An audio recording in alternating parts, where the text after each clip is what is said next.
Bueno, llegó lo que esperábamos que no pasara, que el golpe no sea solo de misiles, sino también de precios. El Fondo Monetario Internacional acaba de publicar números más pesimistas de los que había dado en su informe anterior. Y es más, lanzó una advertencia dura. Si el conflicto en Medio Oriente se intensifica, la economía global puede acercarse a un escenario de tipo recesión. Pues piensen esto, todo se mueve con energía, ¿verdad? Porque cuando hablamos de petróleo, hablamos de gas para la calefacción, hablamos del diésel, justamente lo que mueve todo tipo de transporte, el transporte que mueve todo tipo de alimentos, de medicamentos, personas, cadenas de suministro, mercados, y también mueve las expectativas de inflación. Ahora, si esas expectativas se desanclan, se descontrolan, los bancos centrales podrían volver a subir tasas. Mientras tanto, desde Estados Unidos, el secretario de Energía advirtió que los precios se van a mantener altos e incluso pueden subir aún más hasta que no se normalice el tráfico por el estrecho de Hormuz. Ahora, el pronóstico que dio el FMI es que el pico podría llegar en las próximas semanas. Así que quédese con nosotros aquí en América Revelada, que vamos a profundizar en lo que está viendo el FMI, por qué Europa es más vulnerable, por qué Estados Unidos aguanta mejor todo esto, pero que tampoco es inmune, y qué decisiones podrían empeorarlo todo si los gobiernos le echan más gasolina al fuego. Además, con Víctor Bernal estaremos analizando la posición que está tomando la OTAN frente al bloqueo actual contra Irán por parte de Estados Unidos y varios otros temas más. Así que no se vaya, que tenemos mucho que compartir con usted. Muy buenas noches y bienvenido a América Revelada. ¿Qué me dice de los precios del combustible? Pues el conflicto de Medio Oriente está haciendo que varios países entren en una fase donde la guerra toca el bolsillo de la gente. Pues el FMI, es decir, el Fondo Monetario Internacional, dice algo lógico, que no es solo el precio del combustible el que sube, sino que todo se encarece la comida, el transporte y todo tipo de productos. La gente empieza a esperar inflación alta y eso obliga a los bancos centrales a subir las tasas otra vez. Y ahí es donde la economía global puede entrar en un escenario de tipo recesión, como dijo el FMI. El secretario de Energía de Estados Unidos, Chris Wright, advirtió la posibilidad de un fuerte aumento en el precio del petróleo y la energía en los próximos días si no se reanuda el transporte marítimo en el estrecho de Hormuz. Y ya vamos a ver juntos el mapa en vivo del movimiento del estrecho de Hormuz en estos momentos para que tengamos una idea de lo que podemos esperar que ocurra próximamente en los precios. El señor Wright dijo este lunes en una conferencia: vamos a ver precios de la energía altos e incluso que sigan subiendo hasta que haya un tráfico marítimo significativo a través del estrecho de Hormuz. Eso probablemente coincidirá con el precio máximo del petróleo en este momento, que ocurrirá probablemente en las próximas semanas. Pero también dio un escenario optimista para cuando termine el conflicto. Veamos qué es lo que agregó. Una vez que termine el conflicto y la energía vuelva a fluir, se empezará a notar una presión a la baja, pero llevará algún tiempo.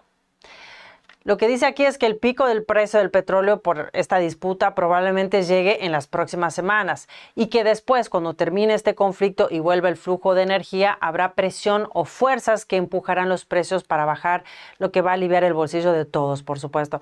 Pero también dijo que no esperemos que esto pase de la noche a la mañana, porque puede tardar semanas, pueden tardar meses en que se sienta este alivio de verdad. Sin embargo, a pesar de este pronóstico de precios altos en un futuro próximo, el señor Wright defendió las medidas que está tomando el presidente Donald Trump. También dijo que el presidente ya sabía que cortar el flujo energético en el corto plazo iba a subir precios, pero también agregó esto: estoy muy orgulloso de un presidente que ha hecho todo lo posible por aumentar la oferta y por lo tanto reducir el precio de la energía, y que estuvo dispuesto a decir: no voy a posponer este problema como lo han hecho otras administraciones. Ahora, ¿qué opina usted sobre la actuación del presidente Trump? ¿Era importante enfrentar la amenaza de armas nucleares, de misiles que ponen en riesgo a toda Europa, por ejemplo, como los 2 misiles que Irán lanzó hacia la isla británica Diego García en el mes de marzo? Era importante enfrentar a este enemigo de Occidente? Y digo enemigo porque justamente la cúpula iraní dijo varias veces muerte a Estados Unidos, muerte a Occidente. O quizás piense que era mejor dejar las cosas así y que el régimen iraní continuara aumentando su armamento. Escríbame ahí abajo porque hoy es usted, somos todos los que sentimos un cambio en los precios. Así que bueno, me gustaría saber si usted cree que vale la pena pagar más en estos momentos, ajustarnos un poco y apoyar las medidas que impone Estados Unidos al régimen iraní. O quizás piense o sienta que el régimen no era una gran amenaza. Así que bueno, escríbame que usted sabe que yo lo sigo en los comentarios.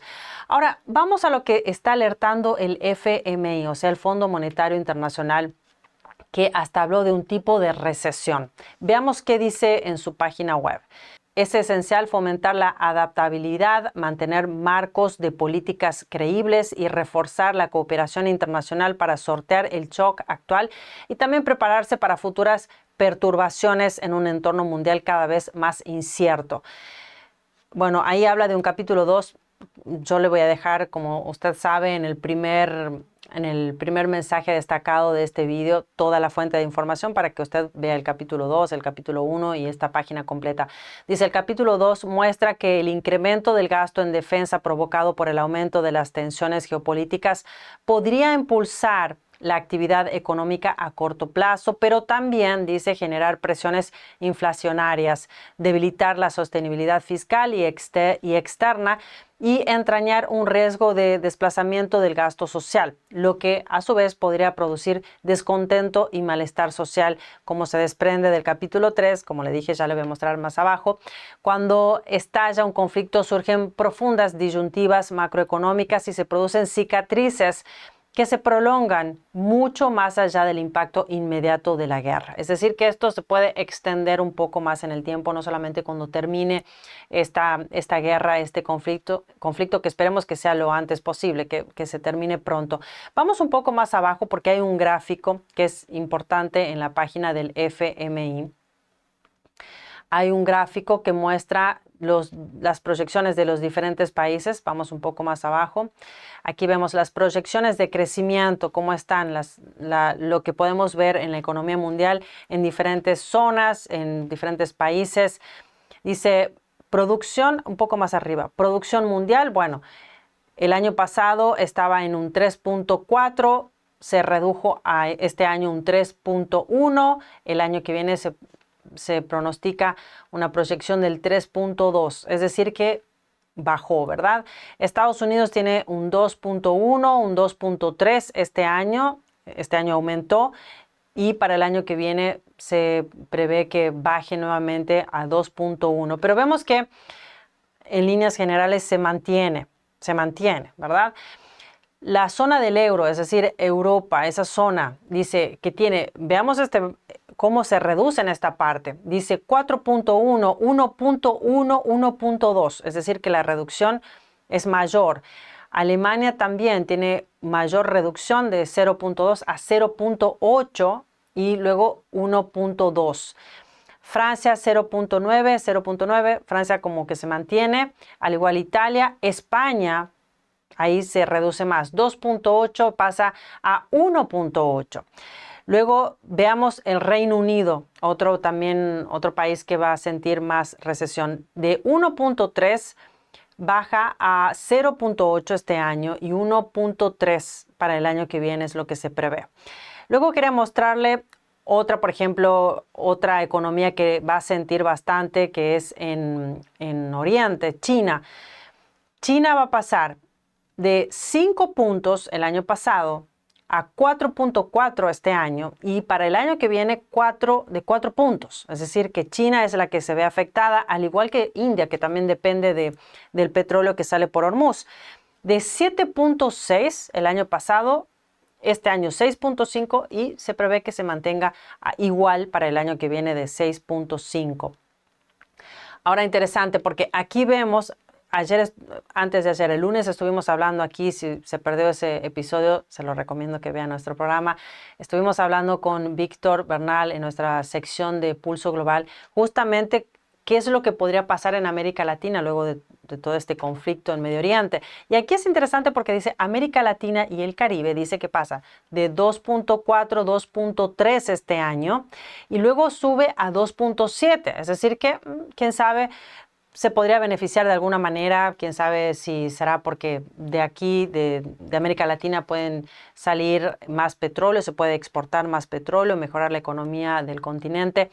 Luego, bueno, se ve de otros países también mejorando, por ejemplo, México de 0.6 el año pasado va a llegar hasta el año que viene de 2.2, es decir que, como le dije antes, es interesante cómo podría aumentar. Luego, a ver, veamos, bueno, eso es más o menos lo que le quería compartir de este pronóstico. Como sabes, le digo de nuevo, está el enlace ahí abajo en la descripción y también en mi primer mensaje destacado para que pueda leerlo completo y con más tiempo. Ahora, si vamos al resumen ejecutivo de esta página, ¿sí? Aquí en este PDF, le voy a compartir una parte que me pareció interesante porque habla de que predominan los riesgos a la baja. Esto es lo que escribieron los analistas del FMI en este resumen ejecutivo. Lo que quiere decir es que hay riesgos de que caiga el crecimiento a nivel mundial y que haya mayor inflación. Luego continúa diciendo en este PDF, las tensiones geopolíticas podrían agravarse aún más de lo que ya lo han hecho, convirtiendo la situación en la mayor crisis energética de los tiempos modernos, o podrían estallar tensiones políticas internas. Bueno, en síntesis, el FMI bajó sus expectativas de crecimiento a nivel mundial y cree que hay peligros de que las cosas empeoren si el conflicto en Medio Oriente continúa o se agrava. Y escribió 3 escenarios diferentes: el escenario de referencia, un escenario adverso y un escenario grave, dependiendo de la duración de la guerra y del alcance de su impacto en los mercados energéticos. Bueno, en el escenario más grave, el crecimiento global podría caer alrededor del 2%, un nivel históricamente asociado con condiciones de recesión que solo se han producido 4 veces desde la década de 1980.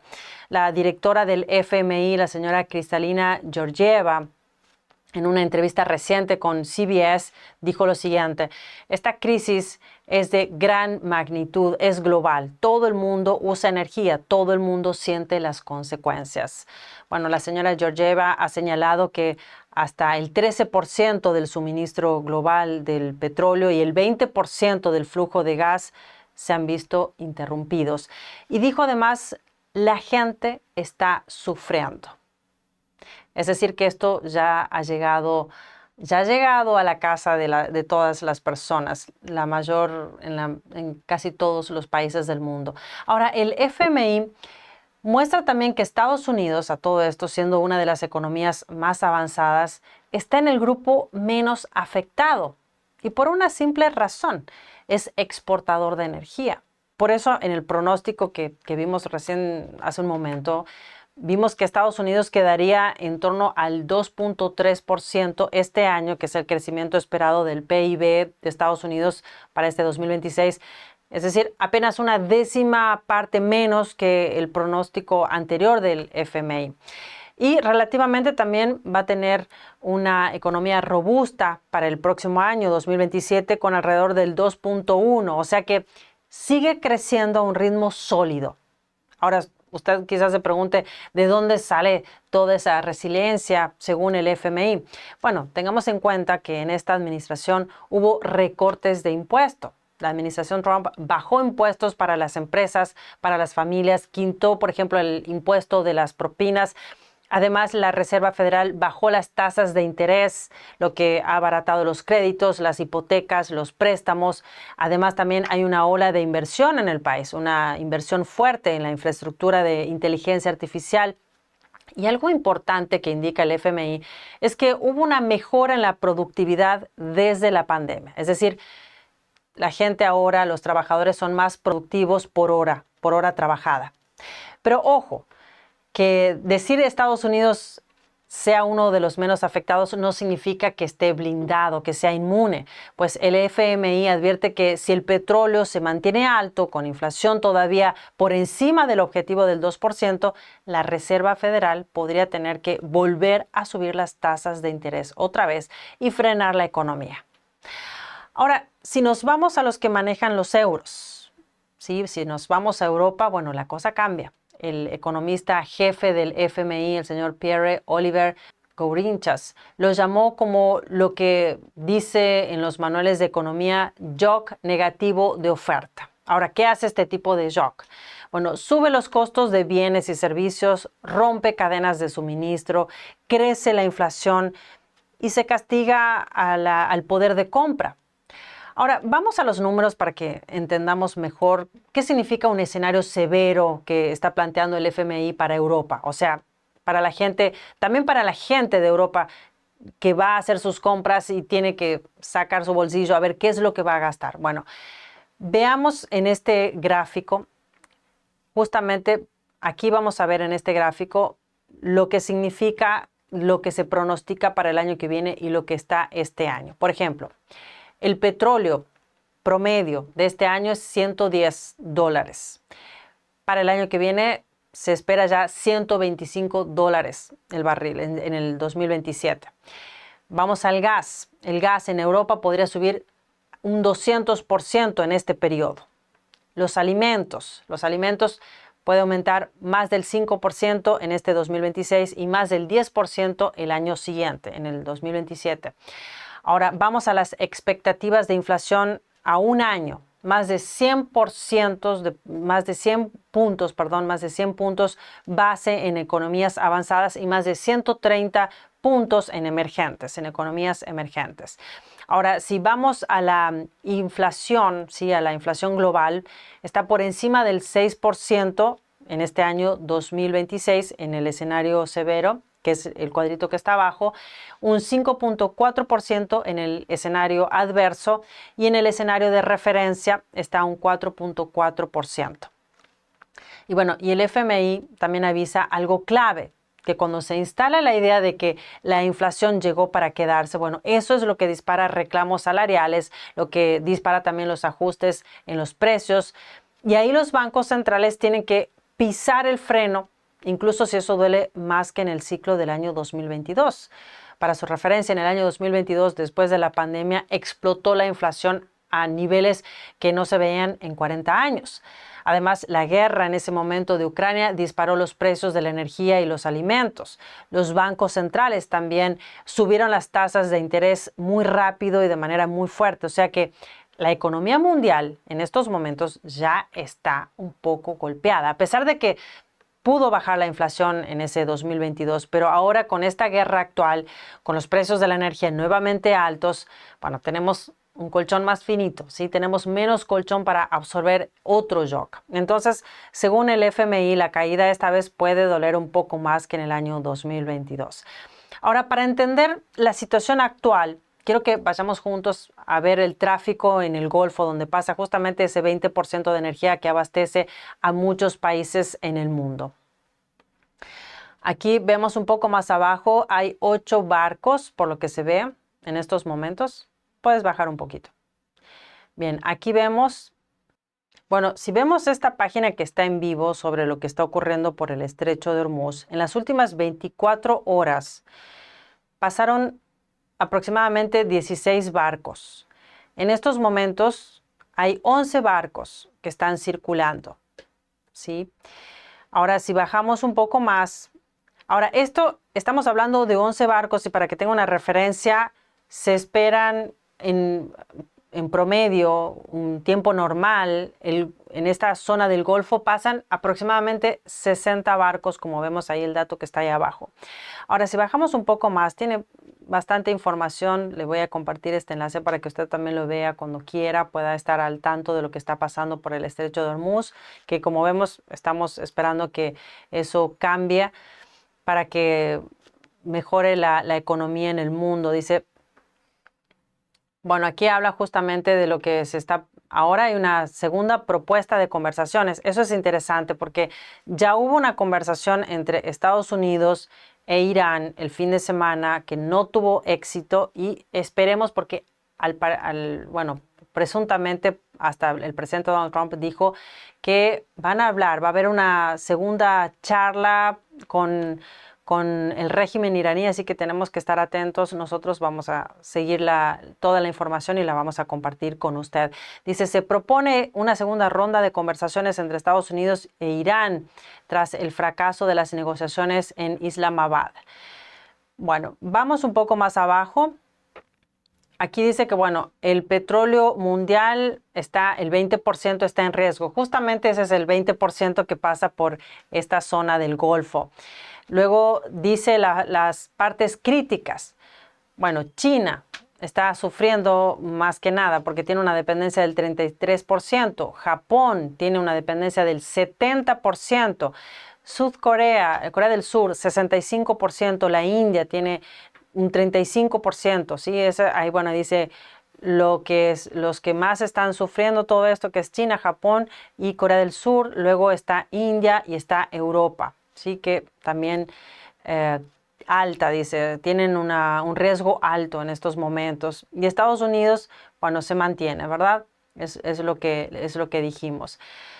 Bueno, entonces lo que vemos en estos momentos es que el Fondo Monetario Internacional básicamente nos dice que ya no se trata solo de una cuestión de geopolítica, sino se trata de la economía real, de la economía que vemos cuando salimos de casa, cuando cargamos combustible, cuando compramos nuestras necesidades. Pues el FMI dice claramente que si el tráfico en este estrecho de Hormuz, que como le dije, usted puede seguir hora a hora, cuando usted quiera, le voy a dejar el enlace también en el primer mensaje para que vea cómo se mueve. Bueno, hasta que no se mueva con normalidad, según el FMI, el golpe se va a filtrar en la energía, en el transporte, en los alimentos, con inflación.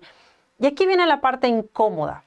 Vamos a tener que o aceptar precios altos o aceptar tasas más altas para poder frenarlos. Sobre todo para la zona de Europa, ¿sí? Para los europeos que son los que más están sintiendo toda esta crisis. Y ya que estamos hablando de Europa, que es el más golpeado, como vimos, quiero que pasemos a nuestro nuevo segmento de América Revelada, Pulso Global, porque vamos a estar hablando con Víctor Bernal, justamente la posición que tiene la OTAN frente a todo este conflicto. Hola Víctor, ¿cómo estás? ¿Cómo Lina, estuviste estos días? muy bien. ¿Y tú cómo estás? Han pasado Bien, solamente 2 días, pero hay bastantes cosas que podemos analizar y hablar. así es. Bueno, todo el tiempo salen noticias nuevas en este mismo conflicto.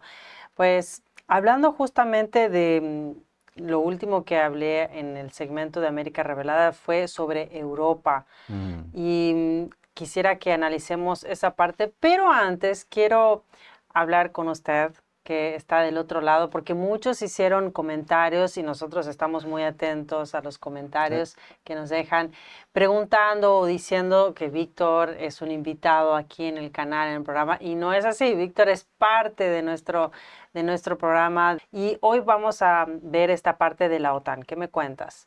Los aliados de la OTAN rechazan rotundamente unirse a los bloqueos que se le han generado por parte de Estados Unidos. Y esto sucedió desde el 13 de abril, cuando los buques ya no podían entrar ni salir. Podríamos hablar de que el trabajo duro ya sucedió, ya pasó toda la parte de que la gran amenaza no es tan amenaza para todos los países que se encuentran alrededor, sino para todo el mundo.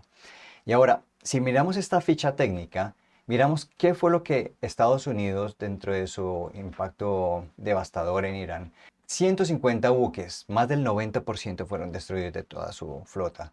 Fábricas de armas, casi el 90% destruido. Defensa aérea, el 80% destruido. Programa nuclear, que es uno de los más importantes. Drones y misiles. Si en varias ocasiones el primer ministro del Reino Unido, Keir Starmer, ha optado por siempre tener una especie de posición totalmente por fuera del tema. Él no quiere estar involucrado en la cuestión de la guerra No quiere y apoyar a Estados no quiere Unidos. apoyar a Estados Unidos y eso va prácticamente a la mano con otros países. Bueno, habíamos hablado en anteriores episodios donde em, teníamos España, Italia, Francia, donde le estaban bloqueando la parte aérea a Trump. Bueno, sumándose el Reino Unido, tenemos más países que como que quieren tratar de desvincularse, pero en realidad ellos se van a beneficiar una vez todo esto termine. Creo que lo que dices es que se van a beneficiar, son los que más necesitan que se abra el estrecho de Sí, Hormuz. Justamente ellos se benefician del estrecho de Hormuz, ellos necesitan de esa energía que pasa por ahí, no así Estados Unidos. Pero así todo, ellos no están dando ese apoyo, ese paso adelante hacia Estados Unidos, sino lo contrario. Como decías, Starmer está es, generando, está liderando una nueva alianza por fuera de la OTAN, lo que correcto. significa por fuera de Estados Unidos también. Correcto, correcto. Yo quiero que miremos el video del primer ministro británico para que ustedes miren cómo en realidad no quiere estar involucrado con esto. My guide, mi principio rector desde el comienzo de este conflicto, siempre ha sido nuestro interés nacional. Por eso nos mantuvimos al margen de la guerra y por eso seguimos manteniéndonos completamente fuera de ella. Y por eso estamos trabajando ahora para restaurar la libertad de navegación en Oriente Medio, porque eso está directamente en nuestro interés nacional. Bueno, como vemos, sigue con esa misma postura de no querer apoyar en estos momentos a Estados Unidos y también habló en otras oportunidades que va a ayudar cuando ya termine todo este conflicto, ¿sí? Cuando Estados Unidos termine de atacar y se terminen los ataques por el lado de Estados Unidos, por el lado de Israel y por el lado de Irán. Bueno, quedaría mucho más fácil, ¿no? En estos momentos, una de las tareas que tiene Estados Unidos que está llevando a cabo en el Estrecho de Hormuz, que es este lugar tan importante para todo el mundo, es quitar las minas. Sí. Entonces, bueno, va a quedar el trabajo mucho más fácil. Ahora, quería compartirte sobre, justamente hablamos del señor Keir Starmer, quiero compartirte un mensaje que publicó hoy el presidente Donald Trump en su cuenta de Truth Social. Bueno, este mensaje es en referencia en realidad a Jerome Starkey, que lo escribió en este medio de Sun, que es un medio de UK, del Reino Unido. Y bueno, lo repitió el presidente Donald Trump. Dice, Jerome Starkey dice, si las palabras vacías fueran un arma, Starmer, es decir, el primer ministro del Reino Unido, Sí. habría rearmado a Gran Bretaña. Pero las palabras no ganan guerras. Bueno, justamente en estos momentos, el que realmente está torciendo la voluntad de seguir combatiendo, de seguir luchando de Irán, es lo que está llevando a cabo Estados Unidos, que está atacando a Irán, que está atacando, como vimos, como mostraste ahí, toda la parte naval, la parte también aérea, está prácticamente sin armamento y bueno, solo le queda el petróleo, pero el petróleo ahora está bloqueado, nadie entra, nadie sale, nadie puede negociar con Irán, entonces está como cerrado todo eso. Entonces, ese tipo de estrategia que está llevando Estados Unidos es el que está haciendo que Irán, que es un régimen que, bueno, siempre se mostró enemigo a Occidente, está haciendo que quiera dar un paso atrás. Es más, se habla de una nueva negociación mañana. Sí. Ahora, es interesante porque Starmer habla justamente de una alianza con otros países, pero para manejar de una forma esta abertura del Estrecho de Hormuz de una forma diplomática. Justamente lo contrario, y ahí en ese posteo que vimos dice que las palabras no ganan guerras. Habría que ver, no sé, hay que ver, pero hasta ahora lo que vemos es que lo que está haciendo Estados Unidos es lo que está llevando a que Irán quiera dar un paso atrás en este conflicto. Ahora, hay otro mensaje también que quería mostrarte, quería compartirle a usted, que tiene que ver con China, sí, una potencia que también se ve bastante afectada por la falta de petróleo para negociar con Irán. El presidente dice, China está muy contenta de que esté abriendo permanentemente el estrecho de Hormuz. O sea, el estrecho de Hormuz está abierto, pero no está nada fácil, como vimos. No están pasando muchos buques por ahí. De 60 están pasando 11, un poquito más porque la última vez vimos que eran 6 o 8. Pero ahora hay más. Veamos de nuevo el mensaje del presidente, porque dice que, bueno, China está contenta con lo que está haciendo Estados Unidos en el estrecho de Hormuz. Dice, lo hago también por ellos y por el mundo. Dice, esta situación no volverá a repetirse, dice el presidente Trump. Han acordado no enviar armas a Irán. Y con esto es clave porque recordemos que el presidente Donald Trump habló de poner un arancel del 50% a aquella nación que quiera apoyar en estos momentos de alguna manera a Irán. Como vimos en el episodio anterior, fue que mostramos una entrevista que tuvo con Fox News, con María Bartiromo, que ella justamente le preguntó, ¿eso que dijo del 50% del arancel es por China? Y él dijo, sí, es por China y otros que quieran justamente en estos momentos ayudar al régimen iraní. Entonces, bueno, vemos que ya parece que tuvo una conversación o algo con China porque dice que no van a estar enviando armas a Irán. El presidente Xi me dará un fuerte abrazo, dice, cuando llegue allí en unas semanas, que es lo que próximamente el presidente Donald Trump estará en China. Tendrán reuniones ahí. Dice, estamos trabajando juntos de forma inteligente y muy eficaz. Dice, ¿acaso no es mejor que pelear? Sí, llegar a un acuerdo, dice, pero recuerden, y lo dice con mayúsculas, somos muy buenos peleando si es necesario, mucho mejores que nadie, siempre Suena como Trump, un comentario que él haría. Sí, amenaza, ¿no? Cuidado porque si hay que pelear, bueno, somos buenos peleando. Así que bien, eso es lo que me parece que es importante para que veamos esta postura justamente que dices de Estados Unidos en estos momentos y de la OTAN. Sí. Bueno, me dices que el presidente Xi dice que no va a enviar armas, pero se ha visto en la historia que China dice una cosa y hace la otra. Entonces hay que esperar a ver si en realidad va a enviar armas por debajo de cuerda, como dicen. Starmer dijo, quieren restaurar la libertad de navegación en el estrecho. Pero yo me pregunto, o te quiero preguntar a ustedes, déjenos sus comentarios, ¿en realidad libertad? Porque si Irán dice separa el flujo de naves por el estrecho o nadie pasa por acá, el precio del petróleo se sube, las acciones bajan, solamente con el hecho de que Irán diga por aquí no pasa nadie. Bueno, y eso fue lo que dijo Starmer. Libertad de navegación, pero en realidad no ha habido libertad de navegación cuando un régimen está controlando el estrecho, ¿correcto? Que eso en realidad es un pasaje internacional. Correcto. Ellos se adueñaron del espacio. Correcto. Por eso se llama, bueno. Si tú, por ejemplo, de hecho, mi sobrino vino esta tarde y me estaba comentando que hubo un problema de bullying en el colegio, ¿verdad?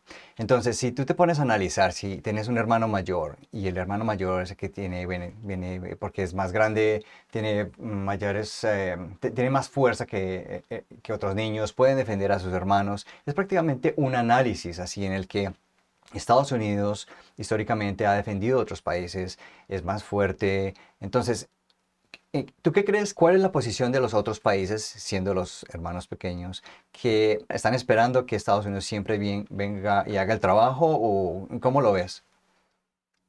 Bueno, en realidad me parece que Estados Unidos está como un hermano mayor, pero en realidad todos los países tienen la posibilidad también de ser fuertes, porque en este caso, por ejemplo, si vamos a hablar sobre la familia y los hermanos menores, bueno, claro, se entiende, como decías, que son más pequeños, una contextura menor, entonces, bueno, realmente está bueno que haya un hermano mayor para ayudar ahí. Sí. Pero si vamos a hablar en este contexto de guerra y la historia, sabemos que Estados Unidos ha trabajado codo a codo con otros países, como el Reino Unido, en otras guerras.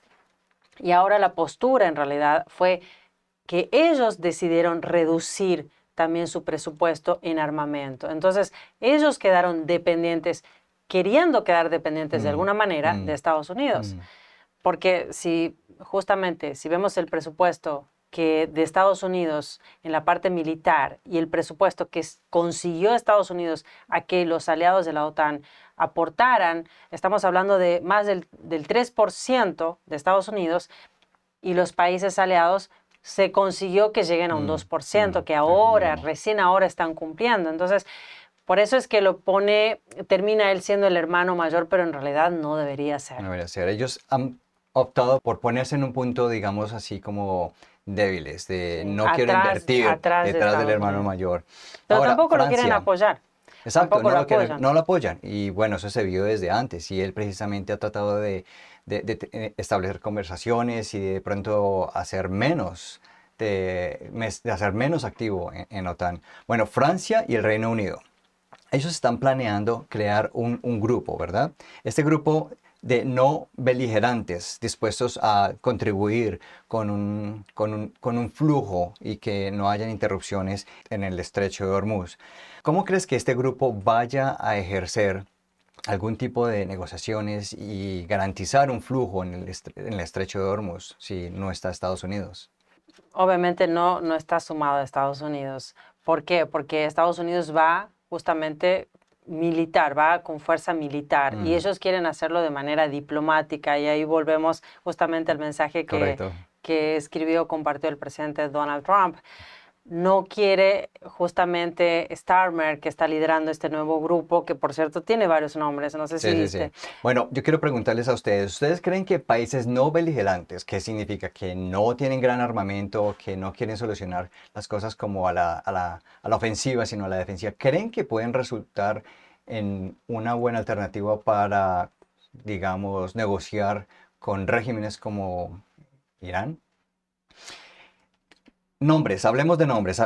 ¿Tú qué nombres encontraste del Bueno, grupo que están creando? Sí, porque es interesante porque encontramos diferentes nombres. No sé realmente cuál es este nombre de este nuevo grupo que es a través de la diplomacia. Y hablando de eso, antes, no solamente el tema de los nombres que no está claro, sino que si vamos a la historia, de la parte esto de tratar de manejar las guerras de manera diplomática, bueno, ¿qué pasó con Corea del Norte? ¿Qué pasó? Sí, Corea del Norte ya tiene armamento nuclear. bastante poderoso. Entonces, justamente fue por tratar de negociar por a través de la vía diplomática, hasta que ahora, bueno, ya medio que nadie puede decir nada, nadie puede ir en contra de Corea del Norte porque ya es muy poderoso en cuanto a sus armas. Entonces, parece que la vía diplomática, por lo menos en ese caso, no funcionó. funciona. No sé si ahora va a funcionar. Ahora, esta vía diplomática la quieren llevar a cabo después que ya hayan volado misiles, ya no hayan minas, entonces está como mucho más allanado el camino. Ahora, si vamos a hablar de nombres, bueno, encontré, por ejemplo, misión multilateral y puramente defensiva, o Multinational and Purely Defensive Encontré la Mission. misma. Y ¿Tenés otra? The Group of Willing, se están, es como decirle a un criminal que entra a tu casa, hey, ¿estás dispuesto a negociar? No.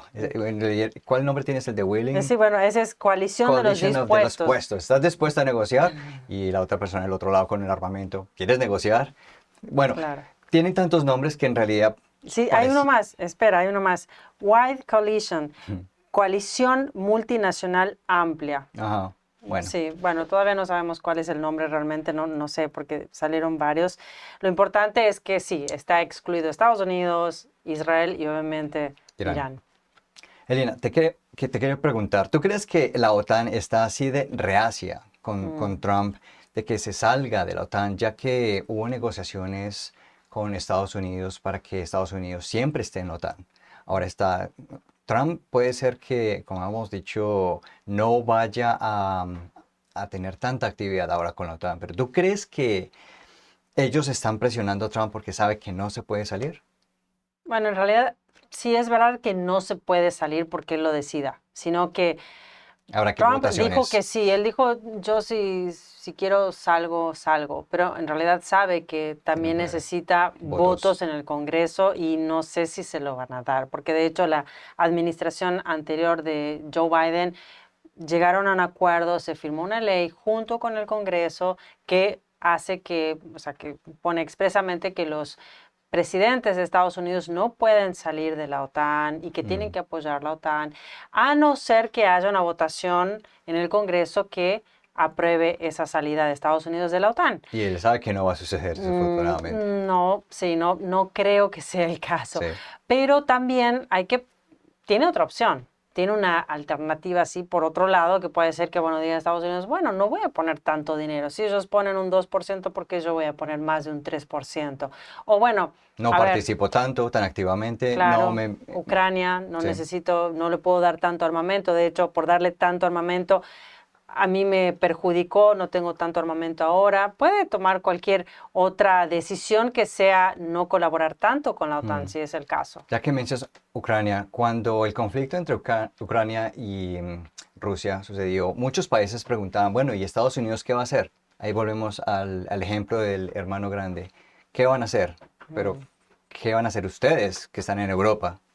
Bueno, yo quiero hablar de la situación de las aseguradoras. ¿Por qué es que el flujo no ha incrementado en Estrecho de Hormuz? Como comentabas, ha subido de un 6, 8 a un 11 que estaba hoy. Pero Los normalmente barcos, de barcos un hay, poquito más de barcos, es verdad. correcto, cuando normalmente hay 60 barcos transitando al día. Bueno, tenemos el problema de aseguradoras, ya que no quieren comprometerse, porque hay mucho riesgo. Tenemos las minas, que a pesar de que se hayan limpiado mucho, el estrecho se han localizado, destruido muchas de las minas, sigue una que otra mina ahí que andan buscando.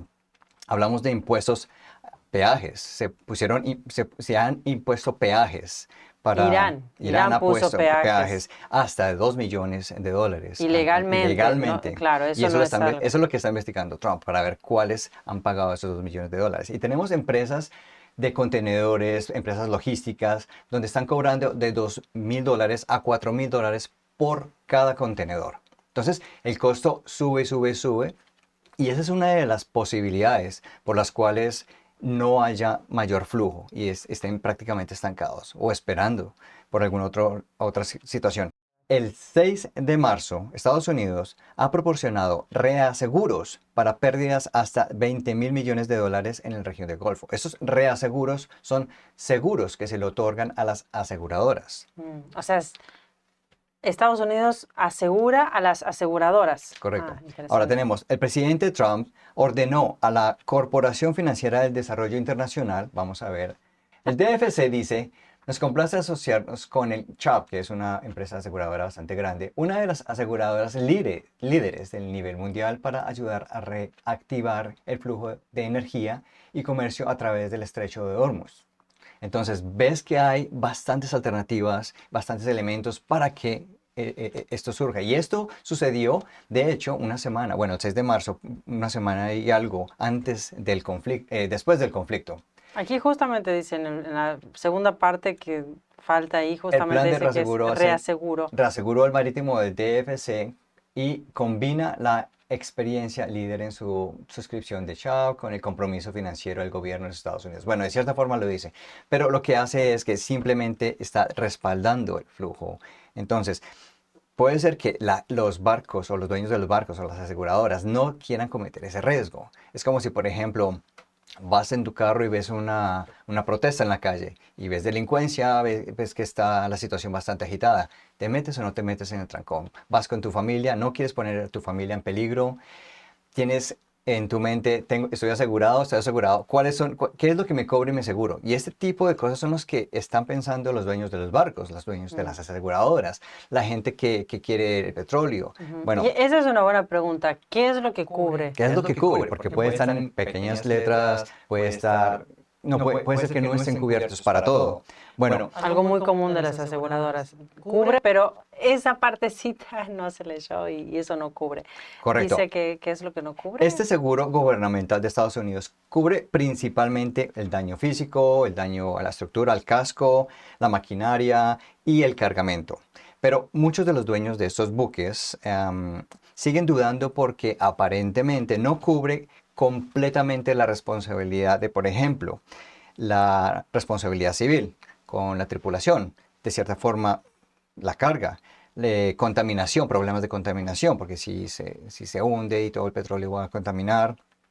indemnidad y seguro para terceros. Entonces hay cosas en las que de pronto la gente no ha pensado, ¿por qué siguen esos barcos ahí estancados? ¿Por qué no se mueven? Hay varias variables en las cuales no, esta gente piensa en mejor dejarlos ahí y no arriesgar una gran pérdida.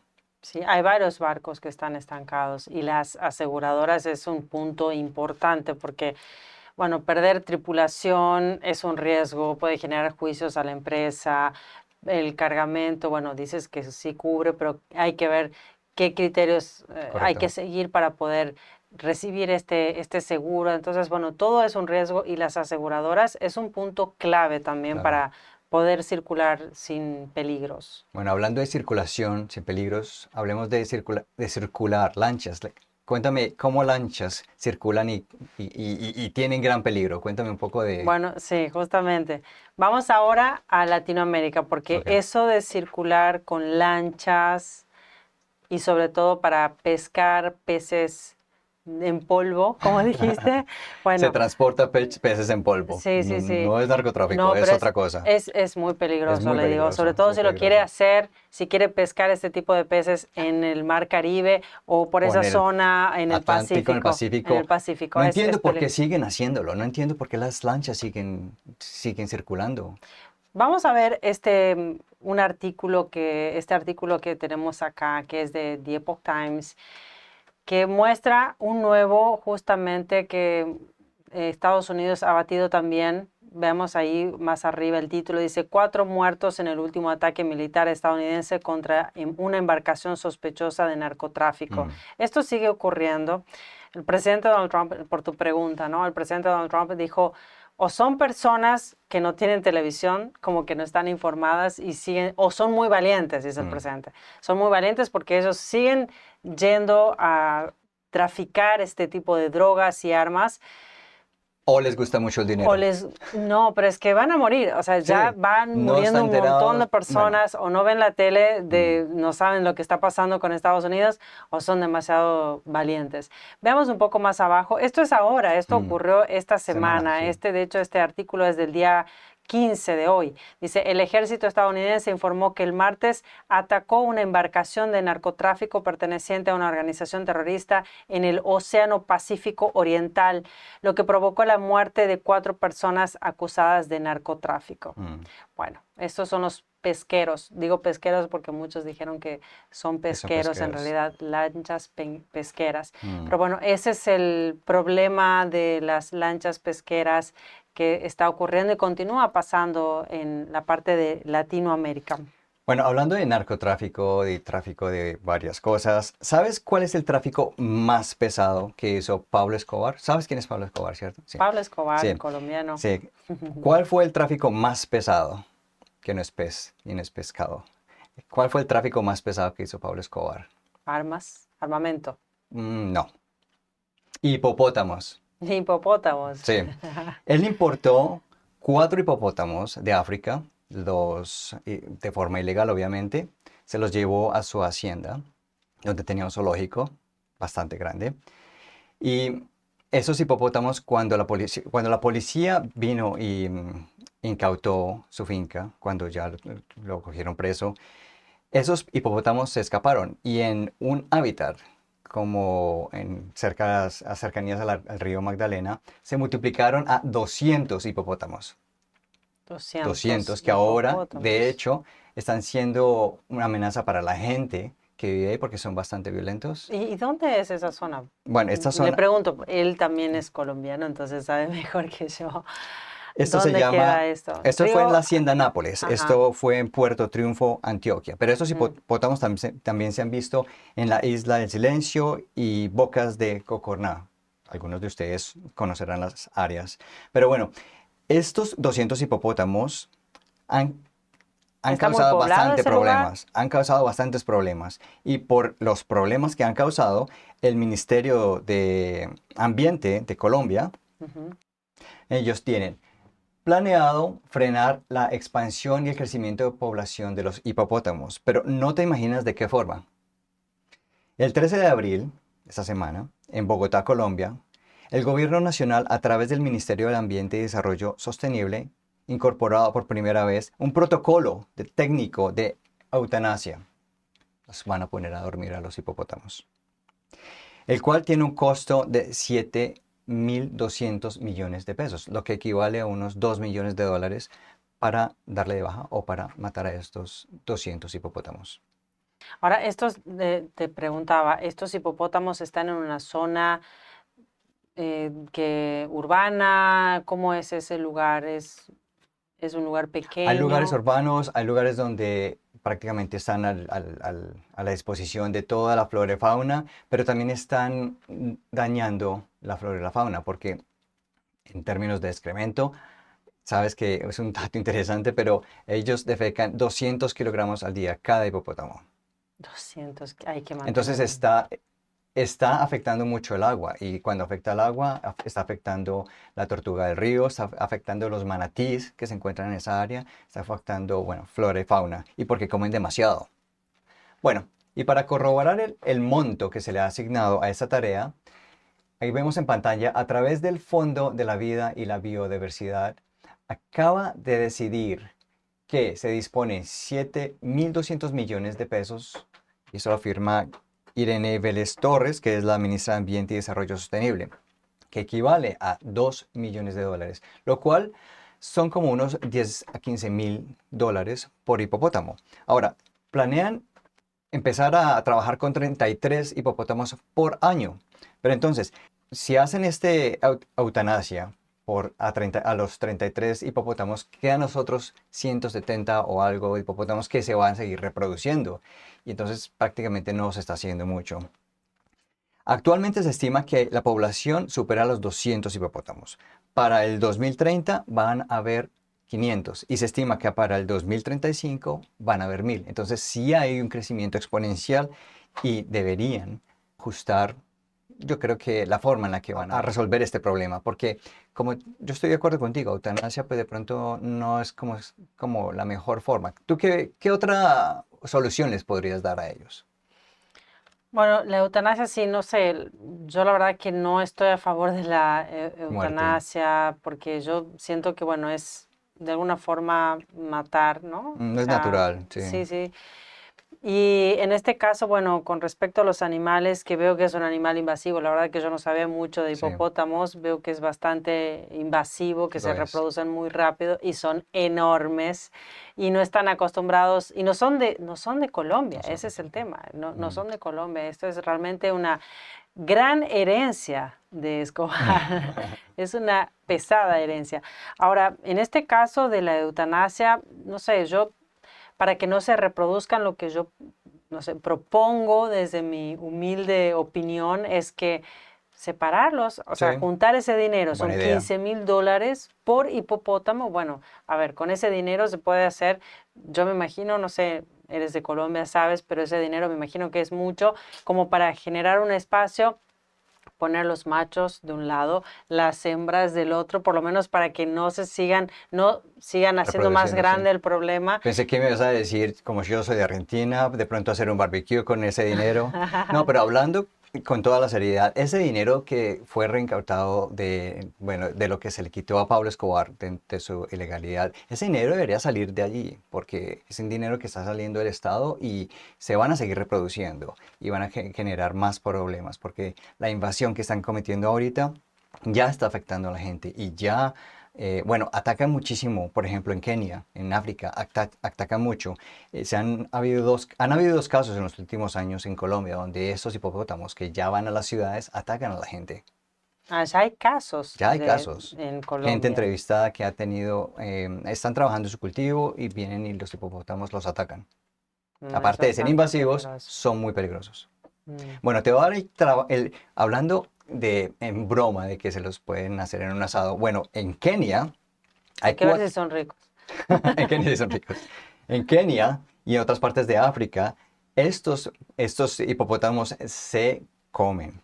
Bueno, hay un país de África que se llama Namibia, que ellos planearon en el 2024, pueden ver en pantalla, el sacrificio de animales salvajes para alimentar a los afectados de una sequía que no se veía en 100 años. Y esto fue a finales del 2024. Entonces, hay alternativas, no estoy diciendo que esta sea una alternativa para Colombia, pero estuve investigando y me pareció bastante curioso para compartirlo con ustedes.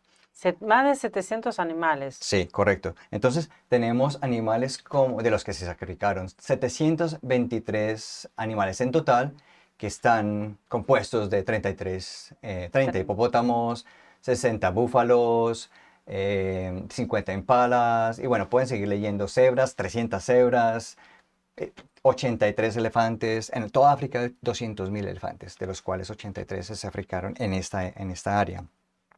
Y tenemos aparte de Kenia, bueno, en Kenia cuando sucede esto es ilegal, obviamente, matar a un hipopótamo, pero cuando sucede esto, la gente abre mercados negros y los vende en un día o 2 días, porque es ilegal, entonces se desaparece muy rápido. Y porque pues, en realidad también, bueno, lo usan como una fuente de proteína. ¿Y por qué aquí en este caso que estamos viendo en pantalla, eh, El gobierno lo hizo por por, la sequía. por la Por la sequía, sequía que para te alimentar a la comentaba. gente? Sí, porque de hecho alimentaron más de la mitad de la población en Namibia que sufrió esta sequía en el 2024, una de las más grandes en 100 Y años. menos animales, tiene más agua la gente, Es un también buen más punto, vegetación. es un buen punto.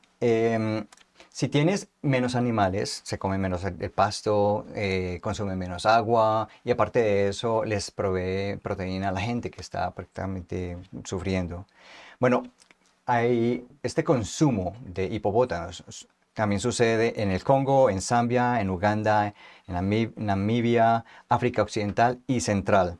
¿Siempre de manera legal o ilegal? No siempre de manera De legal, manera legal, solamente en el caso de Namibia que hubo pero el este problema caso es... especial donde el gobierno dijo está permitido en este mm, momento, como en Estados Unidos que dicen hay hunting season, entonces pueden cazar, pero que es porque está permitido por el gobierno. Pero normalmente en estos países que acabo de mencionar es ilegal. Y me imagino que en Colombia también es ilegal, si llegan a... No es que estemos dando ideas, porque es ilegal matar estos animales. Y creo que me decías también que esterilizarlos es caro. De hecho, los han esterilizado. Hasta el momento hay más de 35 hipopótamos esterilizados, pero no ha sido una buena alternativa, porque, otra vez, se están incrementando y reproduciendo en una forma exponencial. Entonces, imagínate, no va a abasto si los siguen esterilizando. Entonces, la alternativa que nos has dado es una muy buena idea de dividir las hembras y los machos y seguir controlándolos.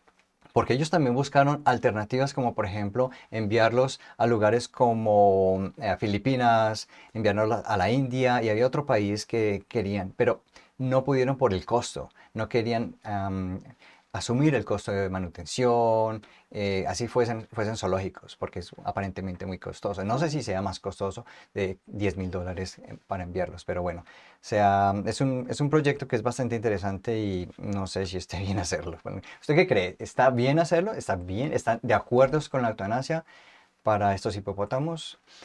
Y en general, En ¿no? La general, porque eutanasia. desafortunadamente también existe, o afortunadamente para algunos que están pensando en eso, bueno, es un tema bastante amplio que Sí que también se está hablando podríamos ahora. discutir si lo desean.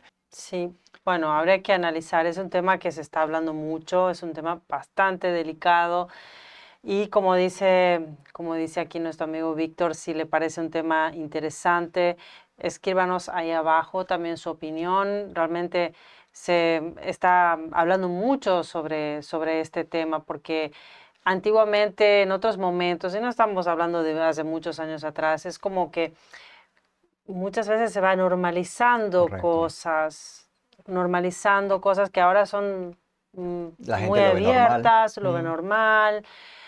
Bueno, hay temas que en realidad no lo puedo hablar en este lugar, en este espacio, porque estamos en YouTube y ujú. somos bastante, hay una Pero se puede hablar cierta, de eutanasia, ¿verdad? Sí, se sí, puede hablar de eutanasia, pero hasta un cierto correcto, punto, ok. y también, por ejemplo, abusos a niños también, A se sabe de qué menores. tipo de abuso. Bueno, hay muchos temas que no se puede hablar, pero que vienen al caso, justamente que vienen de la mano también de este caso de eutanasias o de esta solución que están Mm, saliendo ahora solución fácil. sobre la Normalizar. Entonces, cuando se escucha eutanasia. normalizar, a mí me trae alarmas porque me pongo a pensar, ¿qué están tratando de normalizar?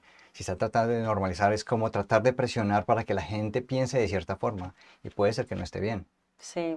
Bueno, antes, por ejemplo, por dar un ejemplo, antes la homosexualidad no era algo normal, estaba prohibido en En muchos muchas lugares. religiones, Sí, en familias. sí.